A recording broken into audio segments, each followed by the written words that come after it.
Apple is reportedly planning to allow third-party app stores on its iPhones and iPads in the EU as the bloc continues what some would say is a crackdown on the world's most powerful tech groups. Yahoo Finance's Dan Howley is here. Dan, we're talking about a crackdown that has really been about antitrust, anti-competition.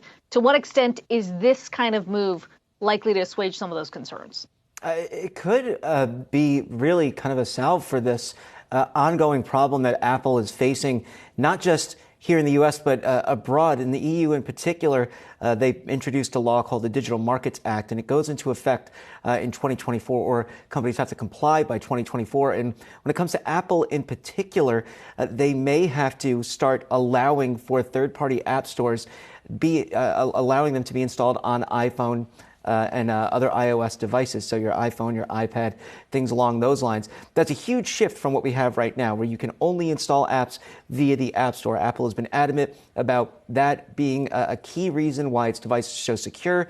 Opening that up, they say, will increase the opportunity for spam apps or malicious apps to be installed on users' devices. That said, companies have said that disadvantages them because if they're selling something, Apple gets that 30% or 15% cut of sales. So this would allow those companies to then offer their own services through third-party app stores and get them installed on Apple's devices.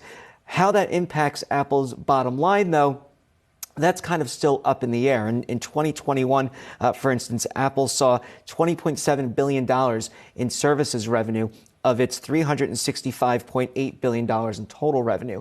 Services revenue, by the way, is inclusive of the App Store as well as other things like Apple One subscriptions, Apple Music Plus, Apple TV Plus, things like that. They don't really break it out evenly to give you a good sense of how much the App Store is really generating. But, you know, if you see people start going away from the App Store, they're not getting that 30% cut anymore, that could be a problem.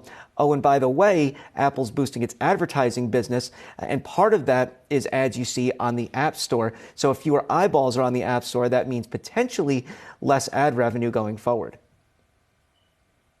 Dan, really quickly, I mean, this is in the EU, but what about these concerns that exist in the U.S.? I mean, are U.S. lawmakers likely to look at what Apple's doing in the EU and say, okay, you know, maybe they're starting to address this? Yeah, you know, that could be something that we do see. You know, the EU obviously has the new standard where Apple's going to have to use USB-C on their iPhones. They'll likely start introducing those in the U.S. as well, just because it makes more sense as far as hardware goes. Software, on the other hand, they may not have to make any changes to the App Store here in the U.S. and in other countries. The U.S. is still Apple's largest market, so if they can get that 30% cut from app developers and continue to do that here in the U.S., not in the EU, then they might not have to change anything. Still, we've seen lawmakers here in the U.S. discuss the issues with antitrust. There is an investigation, according to Politico, that the DOJ has undertaken into Apple and potential antitrust abuses as far as the App Store goes. So, you know, if they want to avoid that kind of black mark that they would get if such a suit was filed, then they could essentially just launch the same idea here in the U.S. They'd likely caveat it saying, you know, they can't guarantee the safety of apps there, or they could go ahead and verify apps on their own, which is a suggestion that could happen going forward. But, you know, it's still up in the air as to whether or not it happens here in the U.S. as well. Okay, Dan Howley, thanks so much for that.